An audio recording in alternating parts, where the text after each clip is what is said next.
Ladies and gentlemen, welcome to my conversation with Sadhguru. He doesn't really need much of an introduction. This country and the international community know him well. He's a mystic, a visionary, humanitarian, a yogi, and he has a really fascinating outlook on how spirituality can help business, the economy. And we're really hoping to tap into that today. You know, as a journalist, I travel to some of the world's hotspots and I continue to see death and destruction on a daily basis, and it's my job to bring that to your living rooms. But I also see the spirit of humanity. The human spirit is an incredible thing, and you can also see in these communities that one person can make a huge amount of change. So in my conversation with Sadhguru, we're going to talk about these things, how you as individuals can make change and what our responsibility is individually, collectively, and as a society. Really great to talk to you, Sadhguru. Let's talk about firstly this concept of inclusive economies that you coined some 12 years ago. You took the idea to Davos. If you can briefly first tell me what you mean by it. Say, namaskaram to everyone. When you run a business, whether you make safety pins or computers or cars, somewhere the fundamental intention is you want to sell your safety pin to just all the 7.3 billion people. You're not thinking, I want 2 billion people to use my safety pin, others can use whatever they want. You want all the 7.3 billion people to use your safety pin. So this, you can approach it either as a conquest or as an inclusion. If you approach it as a conquest, then the very process of what you're doing will be destructive in many ways, both for yourself and to the people, and to the general ecology and the situation. But if we do it as an inclusive process, not just conceptually, but in activity, in actual work that we do, there are many ways you could include people in making those safety pins, where your production and your marketplace could be just about the same. If you do not include everybody, your business is not really matured in real sense. Whether you will get to sell it to all the 7.3 billion people or not is another matter. Somebody else may be also doing the same thing. But your intent is to include everybody into what you're doing. Now, if you want everybody to have it, not because you want to somehow sell something, because you want to contribute to their lives by giving the best that you can give, naturally businesses will grow. But the most important thing is people get included into the process. When this inclusiveness happens, you will see you sit on a very stable and safe platform for your business. Because these days businesses are growing larger than nations. In their budgets, many businesses have become larger than many other nations.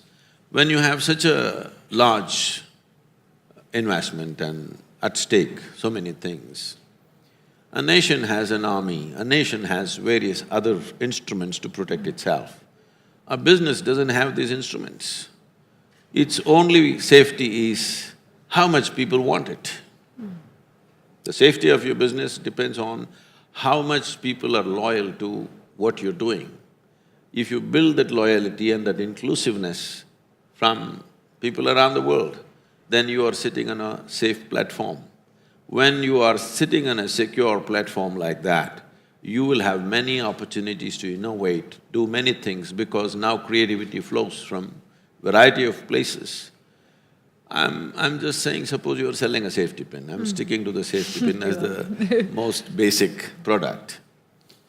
If you just give out a call across the world to your customers, please design a new kind of safety pin if it's possible.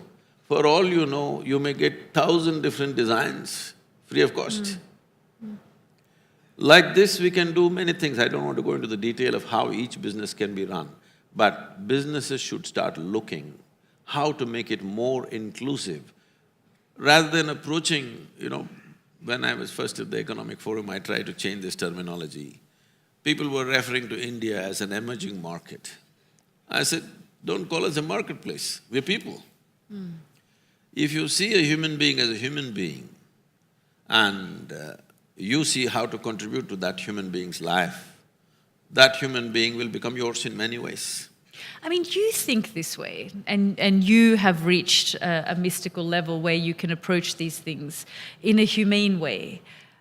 But the fact remains that the bulk of the global wealth is in the hands of a handful of people. I mean, just in a session previously to this one, they spoke about 70% of India's wealth is in the hands of 10% of the people here. 50% of the country's wealth is in the hands of 1%. So it's all good and well to ask big business to be more inclusive and be more humane in their approach, but it's actually on the grassroots level, it's not necessarily happening. So when they say wealth, they are thinking in terms of stocks and shares and stuff. That's fine. You don't expect everybody in the country to own that, all right? The important thing is, everybody in the country and in the world should be able to fulfill their fundamental needs and their well-being. If we see how to facilitate this, instead of seeing them as marketplace, if you see them as human beings and see how to facilitate this, instead of manufacturing what you want and try to sell it to them, if you manufacture what they want, what they need in their lives, it would become very inclusive. We prepared an elaborate system of how this could be done for a variety of industries. Has it become more inclusive than before in the last 10, 12 years? I would say yes, to some extent, not to the extent that we would want, but definitely it's a little more inclusive. And you can see this just now. I've been on a 30-day ride across the country. I've been driving from Kanyakumari to the foothills of Himalayas. As I see India, I've done this many times earlier on a motorcycle, later on driving around. The last time I did was about 8, 9 years ago. 9 years ago, how India was. 9 years ago, what people's condition was. What it is today is phenomenally different. At least 80% of the roads that I drove on this time is as good as anywhere in the world, really.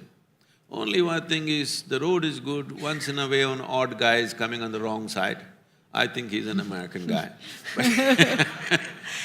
I mean, you're right, and we often report, internationally about India's growing middle class and that people are becoming more affluent.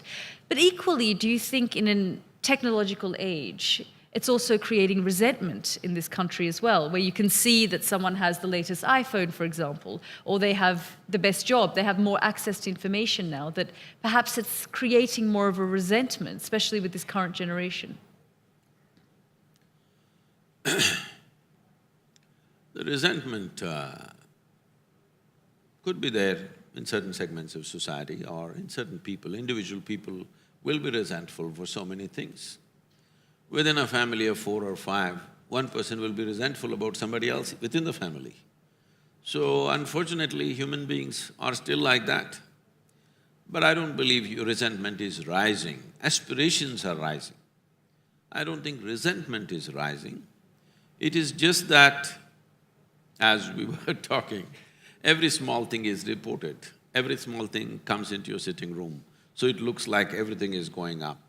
But believe me, the world is more peaceful than it ever was in the history of humanity. And the number of people, the populations have multiplied, but still our violence is not multiplied. Still there are things which must end, that's a different matter. But today, if 10 people die somewhere, the blood pours into our sitting room because of you. It's true. We do, I mean, because people have access to so much information, death and destruction has always existed. In fact, less so now, I would say, but because we are able to instantaneously give people that information. They see it immediately. At the same time, there are so many tools or technologies to express your resentment. The moment you feel something, immediately you're on the Facebook. If it was if it was 25 years ago, by the time you walked home, it would be gone. But before you go home, you already texted 1,000 people and they said so many things, and by the time you go home, this resentment has multiplied into 10,000 people. So, which was not so earlier. You got upset about something, you had physical activity to do. By the time you walked home or reached your workplace, normally it would be gone. But today you try to express it. But at the same time, what I see is, I'm seeing one thing among the kids. Because they're so exposed to so many things which we were not exposed to when we were children, there's a kind of a wisdom about them also. They're able to take these things with a certain kind of a dispassion about a lot of things. We grew up at a time where always people around me and myself, we were always talking about a revolution, the times of Che, you know But not today. Today people are talking about their aspirations. They're not thinking of large-scale disruption of present situations to achieve something. They're seeing how to exploit the present situation to fulfill their aspirations. In our time, we did not think of our own self-aspirations. We thought everything, the whole system has to change, this has to happen, that has to happen. I see from that hot-headedness that we were as youth, today I think they're a little cool, and I think the terminology has changed. See, when we were young, if something was really good, we said, oh, it's hot. Now they're saying it's cool. But, I mean, we are seeing fractures globally in the international community. I mean, there's been so much discussion around the election of Donald Trump, you know, why that happened. With Brexit in the UK, why that's happening. With the migrant crisis, with people being pushed out of their homes and communities, and conversations about far-right movements in Europe. Do you think attitudes globally are hardening? You talk about the revolution of your time and people are more cool now. But from the experiences that I have reporting in these places, that I sense that attitudes are hardening and people are identifying more now. There's more sense of identity politics. I think we have, in the last couple of decades, we have overdone this political correctness too much. People are sick of it. Trying to be right about everything, not looking at what people's needs are, but too much political correctness. Every word that you say, you have to say it in a certain way. This has led to a certain level of frustration, particularly in the United States. Now, they're trying to protect their rights because they feel threatened. The majority communities in various nations are feeling little uncomfortable because they feel slowly it is being taken over. Whether it's real or it's just perceptional, it doesn't matter. But this feeling is strong. It is strong in India also. Because constantly talking minoritism, people feel uncomfortable. What's going to happen to us? So, we must understand this. Minorities have always stuck together. And because of this, politicians have played these games because minority votes are the only things which come en masse. Majority votes will never come en masse. So they always focused on them, gave them better things, to such a point, I must tell you this is shocking, but it happened in this country. Our former Prime Minister said, the first access to all resource must be to the minorities, particularly to the Muslim minorities. You should not say such things. Even if you intend, you should not say such things. Why did you find that shocking? How can the nation's resource belong to anybody? Even if you say it must belong to majority, it will be shocking for me.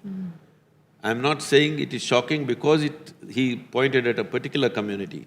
I'm saying it's shocking in a democratic country, which is a secular nation, that you think it should belong to one particular segment of people is wrong, whether it's majority or minority. So when you make these kind of statements, postures and positions get hardened by other people to protect their own interests. What is economic will take on a religious, hue altogether. It's essentially an economic issue, but it will take on a religious tinge. Once it takes on a religious tinge, everything becomes uncontrollable. Do you think that's a result of a lack of leadership? Do we have a global lack of leadership at the moment? There is lack of leadership in a certain way, but at the same time, we need those kind of leaders only when we are in crisis.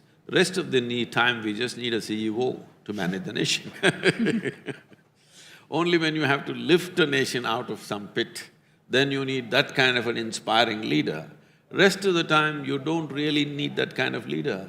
A manager is good enough. Actually, there is a survey in India which shows that in many of the states, when they had the weakest chief minister, that state does very well in economically, you know. Why is that?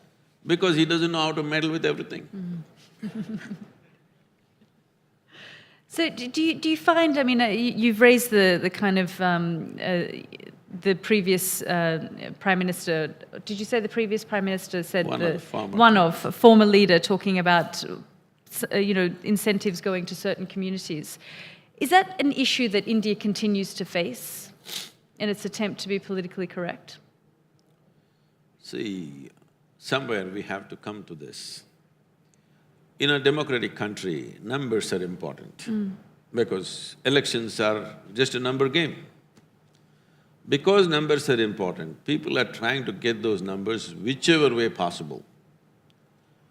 So, our election commission has put so many restrictions. If you say one religious word, immediately there is a censure, you can even go to prison by inciting something.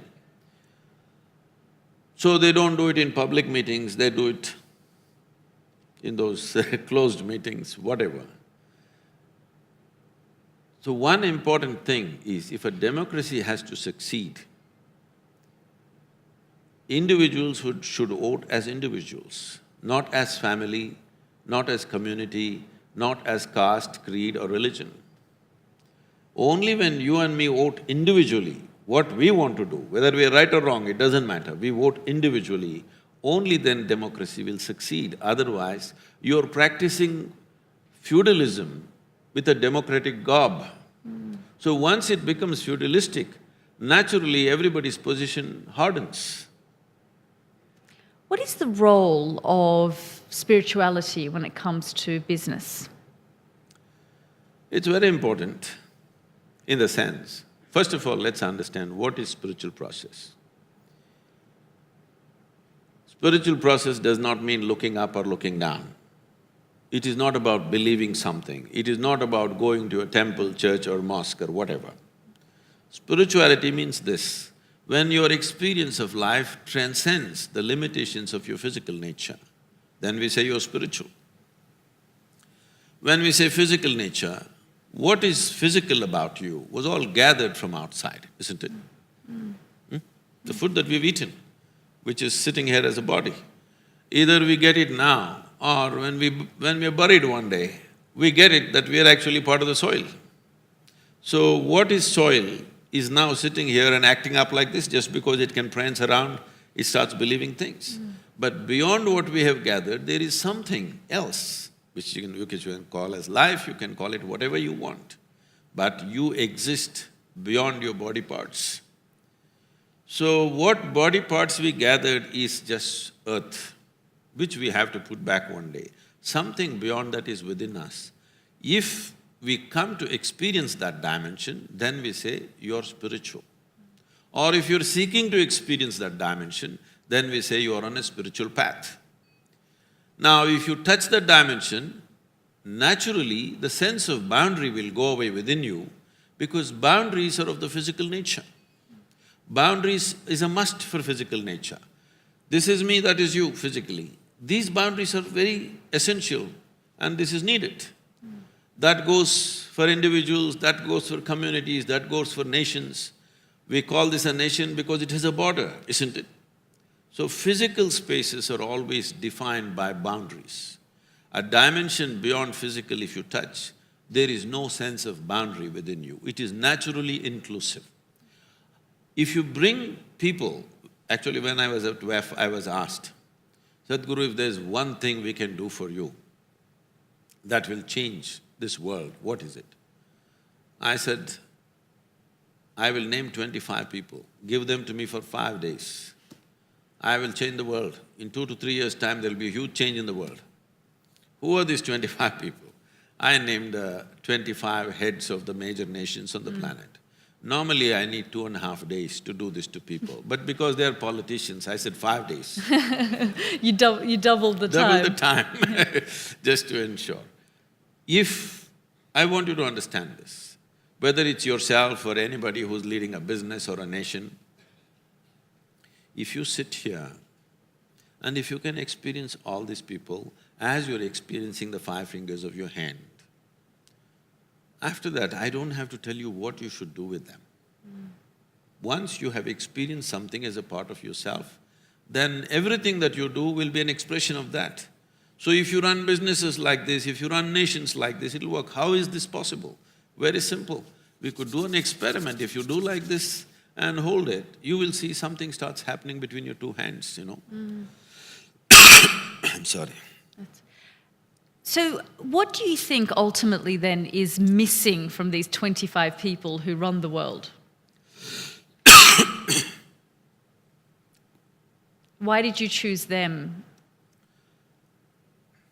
Limited identification is the only problem. I'm sorry. No, that's right. Sadhguru has a slight cough and cold, so he's asked me to bear with him. See, these people could have experienced when they're very joyful or loving.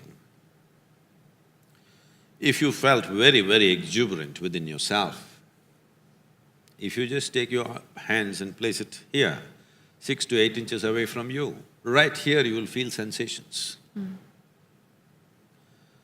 If nothing like that happened, then we have to do something horrible.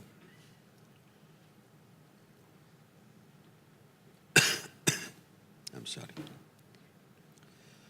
You have heard this, somebody lost their leg or hand, though the physical leg was lost, the sensory leg was still there, they could still feel the sensations, it's called a phantom leg or a phantom hand.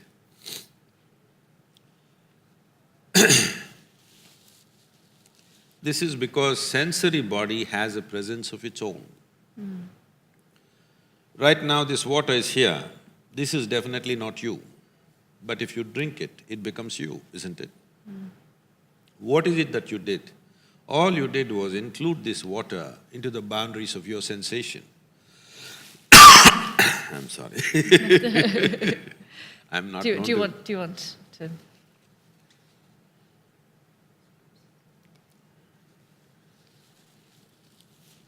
Nobody ever sees me unwell, but Now, no.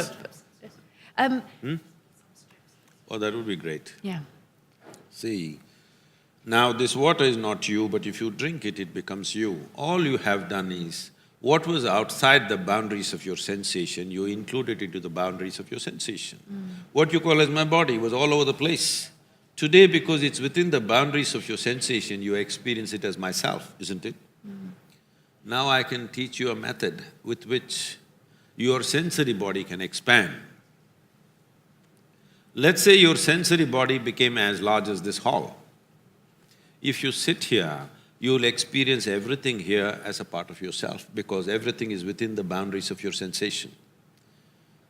This is what yoga means. Yoga means union. Yoga does not mean twisting and turning your body or standing on your head. Yoga means union. In your experience, everything became one, simply because your sensory body has been expanded. If your sensory body became as large as this world, you would experience everything as yourself. Sitting here for one moment, if you experience me as yourself, after that, do I have to teach you morality, thou shalt not do this, thou shalt not do that? Would it be necessary for you? So you're saying the problem is religion then? No. The problem is limited identification. You are identified only with this. So this is naturally either an enemy or something to get something out of. It is a marketplace, other people have become our marketplace.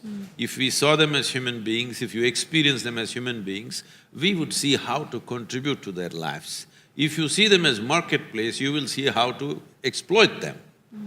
So if you exploit them, there will be resentment.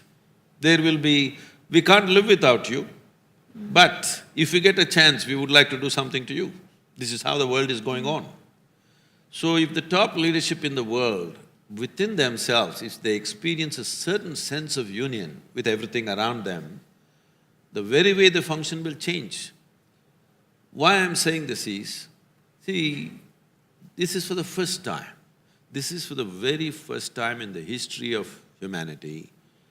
Today, we have the necessary resource, capability, technology to address every human problem on the planet.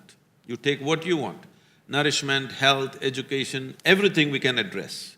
Only thing that's missing is, there is no inclusive consciousness.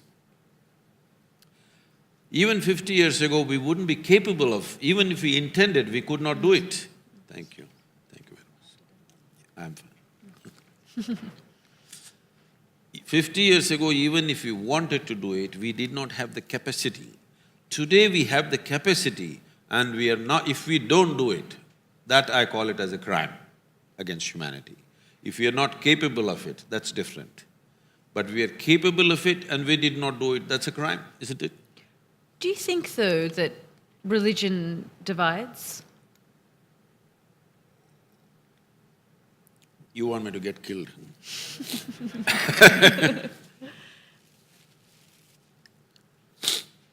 See, the moment you believe one thing, you must understand this. Why do you believe something? Do you believe you have two hands? Or do you know you have two hands? I know. You know you have two hands. So what would you believe? Something that you do not know, you believe, to pretend that you know. If human beings understand the immensity of not knowing, immensity of seeing I do not know, if you see I do not know, only then the possibility of knowing opens up in your life. But now what we have done to humanity is, whatever you do not know, you just believe it. So you believe one thing, I believe something else. Today we are nice to each other, but when my belief and your belief comes to a competition, then we will kill each other. Do you think religious men, people in positions of power that others follow, exploit that? I wouldn't say they exploit that. They are also victims because they also believe. First of all, belief means this: you don't have the courage to admit something that you do not know as I do not know. What is your problem? What I know, what I do not know, I do not know, what is the big deal about it?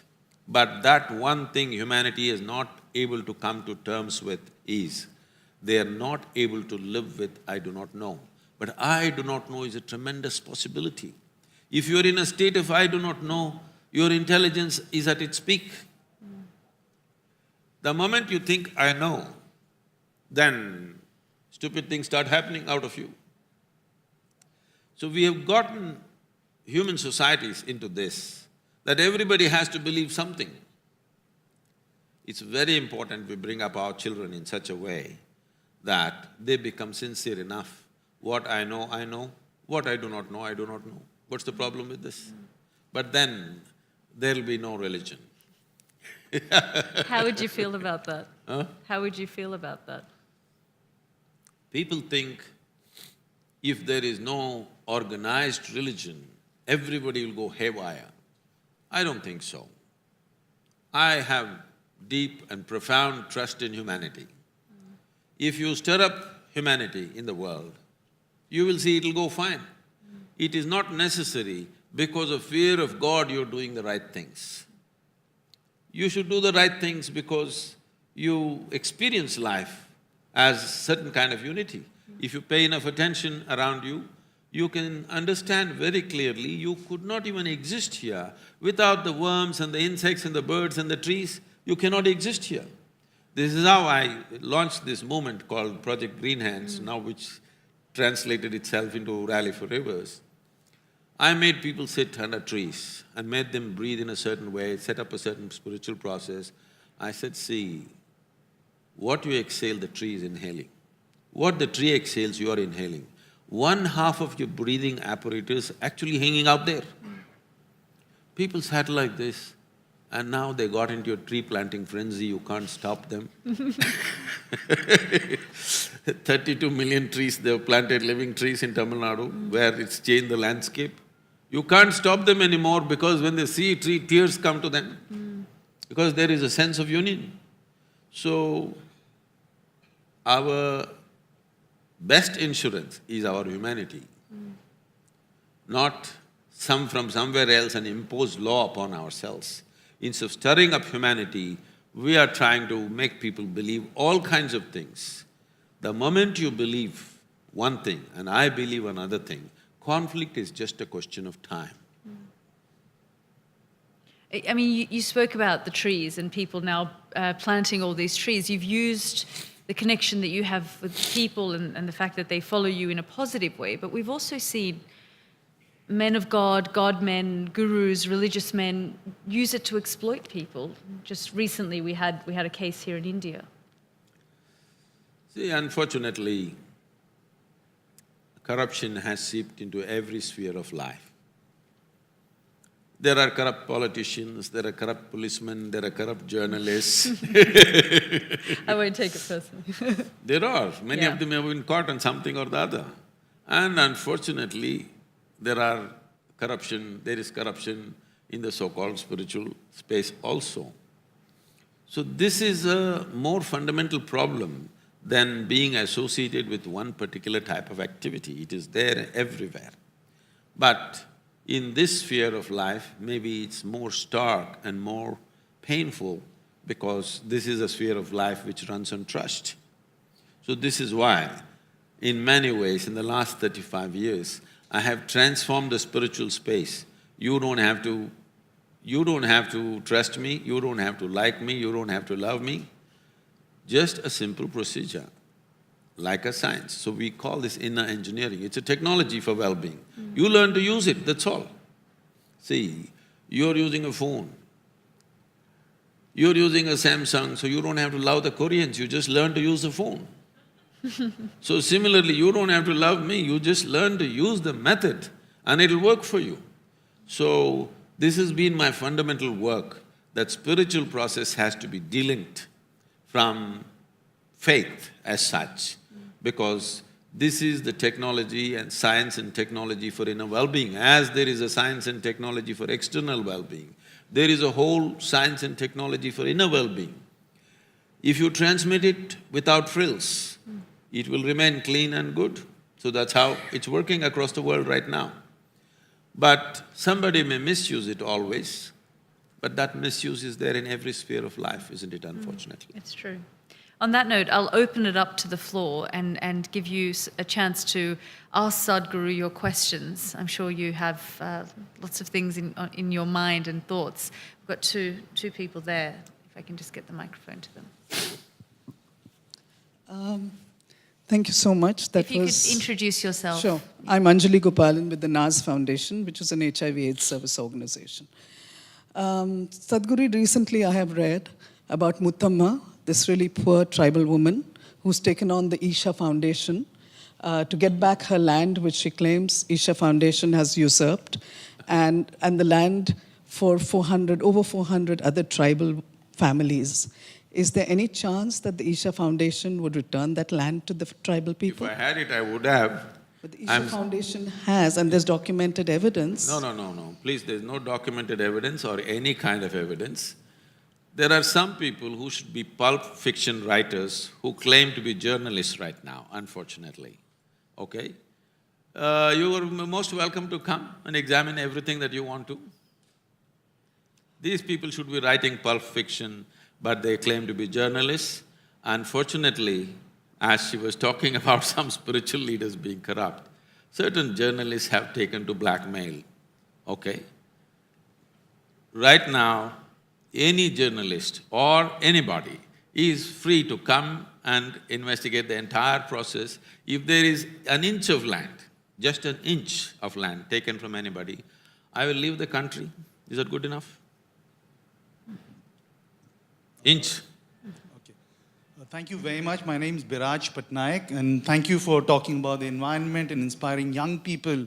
I think that's very, very important today, and that's a role we wish more people did. You just spoke about Pulp Fiction and journalists, but what about the Tamil Nadu government, which has filed an affidavit in the High Court, clearly stating and showing the violations, environmental violations and construction violations of your foundation on the land, the blocking of the elephant corridor. I mean, leading to the situation where Justice Haripratnam, as you know, appealed to the Prime Minister not to go to the foundation because of these illegal activities. Yes. Surely the Tamil Nadu government filing an affidavit in a high court is not a work of fiction, Sadhguru. All right. Now, if there was substance to that, you think the Prime Minister would make the trip? Have some sense about what we are talking about, okay? If you have invested yourself in something already and you have to say these things, you're free to say it. But 1,000 times World Wildlife Fund, Tamil Nadu Forest Departments and the Environmental Ministry, everybody has said there is no elephant corridor in the region, anywhere within 100 miles. And you go on inventing an elephant corridor which doesn't exist, what can I do? About the Tamil Nadu government's affidavit, Tamil Nadu government's forest department has clearly stated in the High Court that this is not an elephant corridor and not an inch of land has been taken by the foundation. If this is not good enough, somebody goes on filing an affidavit. I will tell you, they said we have chopped off an entire rainforest. So we produced the Google Maps of 2002, 2008, 2010, 2016 and 2017. Not a single tree has been taken out. Now you don't open your mouth on that. Why? You said entire forest has been taken out. Look at the Google Maps. Today there is technology, you can't sell your lies forever. Some of you believe if you utter a lie 100 times, it will become a truth. It will not. Okay, we've got a question at the front here.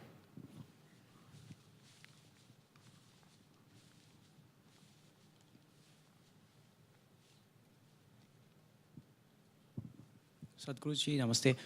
So I think the work we do with our firm is kind of infringing with your inner engineering because we are trying to potentially put 3D printed organs into people. So that's again inner engineering, giving someone a new life.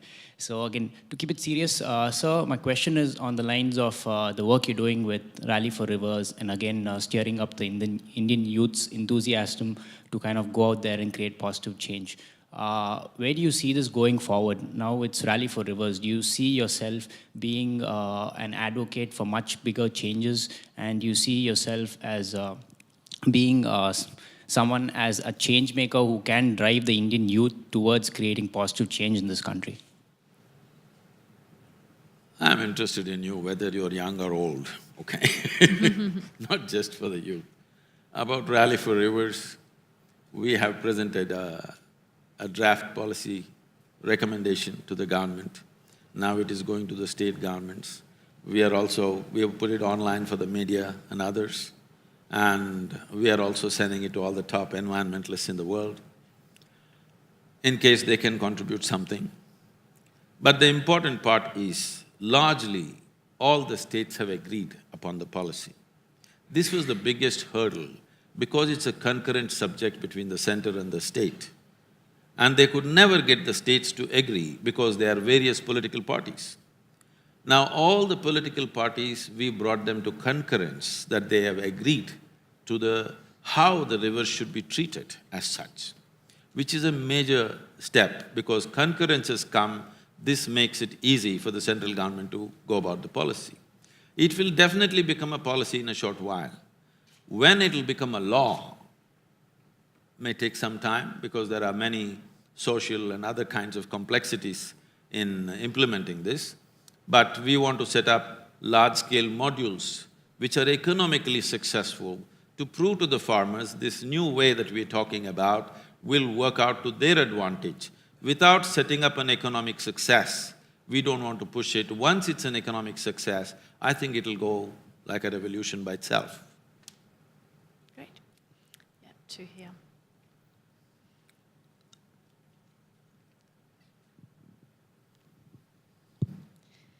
Sadhguru, thank you for sharing with us all your thoughts. I just want to ask you a very fundamental question.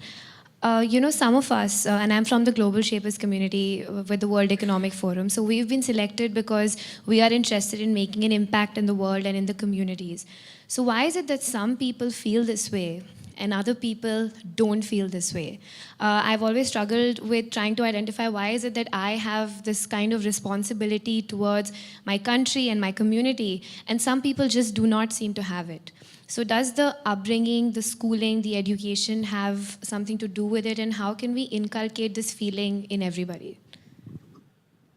Definitely there are many influences, but the most fundamental thing that we need to understand is, as I was telling Yelda, is it's a question of identity. What are you identified with? If you're identified just with yourself, then naturally your intelligence will function only for the well-being of this one. If you're identified with your family, your intelligence will function for the well-being of your family. If you're identified with the community, it works for that. If you're identified with the nation, it works for that. If you're identified with the entire life on this planet, it works for that. So this is the nature of human intellect. Whatever you're identified with, that's what it works for. One thing that's happened with modern education is, we are only focusing on the development of the intellect. The other dimensions of intelligence are completely neglected. When I say other dimensions, in the yogic way of looking at things, we look at human mind as 16 parts. They can be seen as 4 segments. This is called buddhi, ahankara, manas and chitta. Buddhi means the intellect. Right now, entire modern education is totally intellect-oriented. Would you like your intellect to be sharp or dull? Sharp. So essentially, intellect is a cutting instrument, it's like a knife. It's all right to use a knife to cut something. So right now you want to stitch something, if you use a knife, you leave it in tatters. This is what is happening to modern human being, because the only part of intelligence that they're employing is their intellect. They're trying to do everything with their knife. If you try to do everything with your knife, obviously you're going to cut yourself into pieces. As you get hurt, you will fix smaller and smaller boundaries for yourself. You step out into the world, if something hurts you, you put one boundary. Something else hurts you, you put one more boundary. If you get hurt within the family, you will make a much smaller boundary. So because you're employing only the intellect part of the intelligence, it's very important, the future generations at least, human intelligence has to be brought up in an equitable way so that the other dimensions of intelligence function. Only when they function will they be able to think of a larger identity. Otherwise, naturally, it's about me and me alone. So in this, you do very small things. You do very small things to yourself and ugly things to yourself, because one thing that a human being suffers most is being trapped. The trap need not necessarily be because somebody locked you up. The trap can be just in your own mind. And people immensely suffer that. This is the transition you're seeing. When you are 5 years of age, your face was like this, slowly it becomes like this. You think you have grown up. No. At 5, if you were so joyful, at 30 you should have become ecstatic, isn't it? But just the reverse is happening simply because intellect is the only dimension of intelligence you're using. You're trying to understand everything by cutting it open. If I want to know you, should I dissect you? But that's what you're doing in your mind, isn't it? Whatever you want to know, you dissect it with your intellect. You can know some aspects. I can know your liver, kidney, spleen by dissecting you, but I will not know you as a human being. So this is something we have to focus on in our education systems. Yeah. Hello. Sadhguru, always wanted to ask this question, and then today I've got this opportunity. It's a very basic question, but yeah, we've always been told that everything is pre-decided in our fate, and then it's all about luck. So I always keep arguing with my mom that I have to take risks, I have to become a big entrepreneur. She says, no, everything is pre-written. So what is in our control and what is not in our control? It is always confusing. So do we just let things go to happen, or keep struggling and then make things happen? It's very confusing, Sadhguru. Please guide us. If you're making something happen, why should you struggle? But some things that really do not work in our favor, we keep really, if I have to give, by taking a risk, I would like to give an example. Like for example, if we see Mark Zuckerberg's life story or Bill Gates' life story, it all began with so much of controversies, and all that. But at the end, they have really landed successful, and now they're doing well.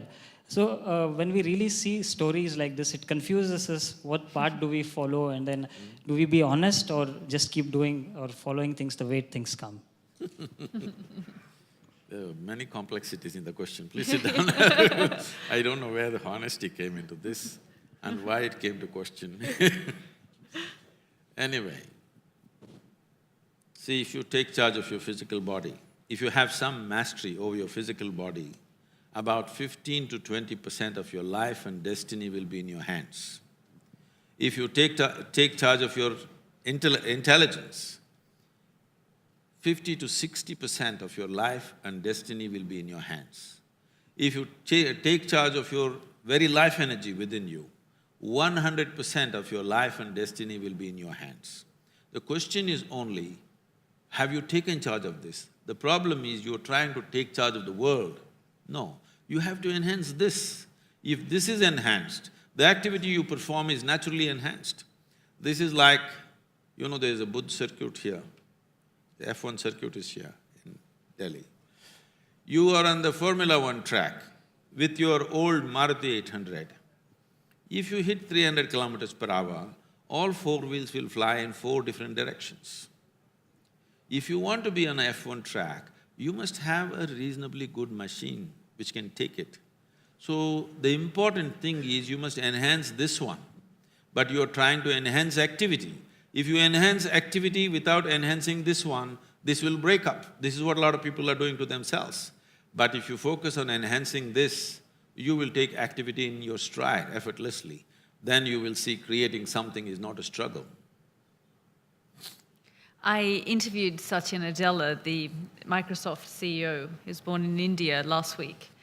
And I said to him, the top 9 CEOs in the world are all Indian.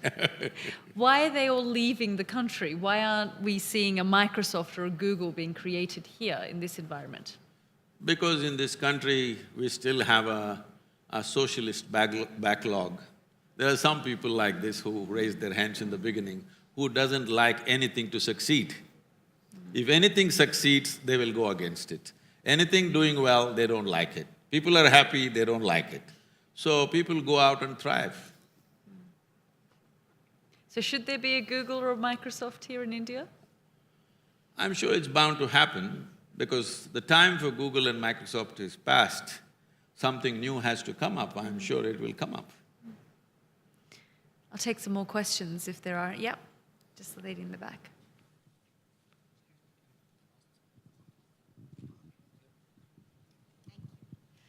Namaste Sadhguru, my name is Ninna Claire and I'm in Business World. And I was just wondering that this inner engineering program that you're talking about, can it help people with psychological problems as well? Already manifested problems. See, it depends. Psychological problems are not as simple as, it's not black and white. There are too many shades in between. So, all psychological problems cannot go under one banner. It is… every individual psychological problem is very unique. If there is no one solution for all of them, some of them are pathologically embedded in their system, which is not easy to handle. Many are induced because of the situations and the challenges that they face in their life. Those can be easily turned around. people who have become psychologically imbalanced because of situational pressures upon them, we can definitely turn them around. But those who are pathologically so, it's not easy. We can give them some relief, but will it be all fixed? That would be an empty promise. We spoke about ambition earlier, and you're talking now about anxieties and disorders and psychological issues. Do you think with the drive of ambition, more people are developing depression, anxiety, mental health issues? See, I personally don't like the word ambition because in a certain way, you're trying to impose your will upon the world. You want to be something and you want the world to cooperate to make you that something. If we transform ourselves from ambition to a larger vision, we can do the same thing very joyfully. Still, we will become who we become depending upon our capabilities, but we can do it joyfully with a great sense of fulfillment, rather than crushing ourselves to become something. I keep telling people, most people are trying, they're killing themselves to live. To live, you don't have to kill yourself. If you have to do this life joyfully, it's very important that you have invested yourself in a vision to create something, rather than ambition to become something. There's just a question right there. Hi Sadhguru, Namaste. I'm Simarpreet Singh, Global Shaper from Chandigarh.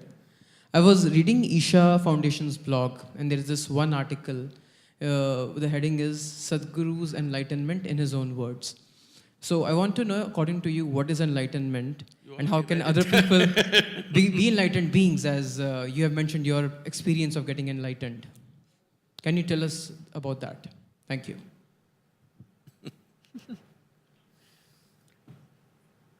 The blog didn't tell you. He couldn't figure it out on the blog.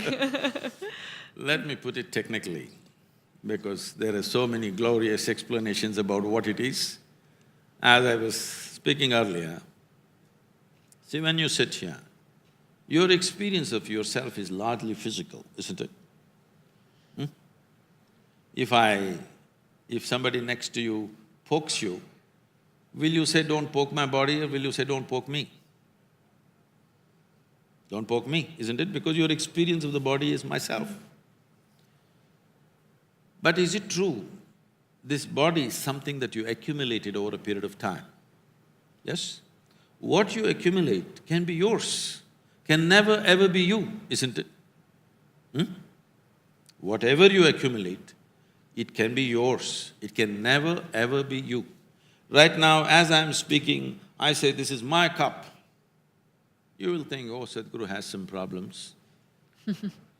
But let's listen some more, because everybody says he's wise. After some time I say, "This is me," then you'll say, "Let's go." Because this is sheer madness, isn't it? Something that you acquired, you think is you, isn't that madness? So right now, that is the madness. What you accumulated, you think it's me. The day you're free of this madness, we will say you're enlightened. Experientially, not intellectually. It's quite difficult to get to that stage, you would know. It is not difficult, it is just that it's in a different direction than the way you're looking right now. When I say the way you're looking right now, can you see me? Yes. Use one hand and point out where I am. You got it wrong, elder. Are you everywhere? Is that what No, you're no, trying to say? This light is falling upon me, reflecting, going through your lenses, inverted image in the retina, you know the whole story. So where do you see me now? Within yourself. Yeah, Where do you hear me right now? within myself. Within yourself. Where did you see the whole world? Within yourself. Have you ever experienced anything outside of yourself? Your pains and pleasures happen within you. Your joy and misery happen within you. Your agony and ecstasy happen within you. Even light and darkness is only happening within you, isn't it? But what about the pain that others inflict on one another and the suffering. When was the last time somebody poked you with a dagger? I was actually in Mosul 3 weeks ago, and I saw a lot of people poking each other with all sorts of things. See, when you say the pain that other people inflict, if it's physical, this is what the issue that he's raised now. If your experience is such, if you sit here, that you clearly, experientially know, you clearly know this cup is not me. Similarly, if you know, not because you're thinking about it, simply you know this body is just one more acquisition of mine. You will keep it well, you will use it well, but just because this is not me, I'm not going to break this. I'm going to keep this well because it's useful to me. If this is so, you will see you will be completely free from various things that normally people suffer. Just now, I've been on a 30-day ride across the country. All the other drivers who were driving with me, they have spare drivers. I have no spare driver because I am supposed to drive every kilometer. Daily I'm driving 12 to 16 hours a day. And in these 30 days, I did 142 events. Events like this. And some of them are very large events with 25,000 people. And 186 one-on-one interviews. That means when I'm driving, most of the time, arrangements were made in the car for microphone, camera, everything. Continuously I was talking through the day and night and driving. Driving on Indian roads like that is not easy to do, okay? What is it that keeps you going? It's just that if you have a little space between yourself and your body, suddenly you will see the limitations of the physical does not rule you anymore. So is it easy or difficult to get there? It is not difficult, it's in a different direction. See, right now when you say, where am I, you say, you point the finger here, but actually in your experience it's happening within you. If you were conscious of that, you would clearly understand all experiences within you are created by you, maybe unconsciously, but it is created by you. Everything that happens within you happens because that's the way you're doing it. So this is why in this culture we said, the way you're experiencing your life is your karma. The word karma means it's your doing. Today it's been misinterpreted, they think it's a fate. It is not a fate, it's the most dynamic way to live. When we say your life is your karma, it means your life is your making, 100%. Why is it then that the majority of the 8 billion people on our planet follow the other path and not this path? If it's not difficult? You're counting me out, unfortunately, as if I don't exist. See, because people have begun to live in such a way that their involvement with life is very superficial. They're busy making arrangements on the outside. They have not paid enough attention to the life that they are. But if you want to really live well, you must understand the mechanism of what this is, isn't it? Suppose you buy a phone. If you don't read the user's manual, will you be able to use it well? I'm asking, this is the most sophisticated gadget on the planet, isn't it so? Yes. Human mechanism. Is there a better technology? This is the technology. Have you read the user's manual? So if you understood the user's manual fully and learned to use it that way, then that's enlightenment in a certain way. We've got time for one more question, if anyone has something brief that they'd like the opportunity to ask Sadhguru. Anything, yes?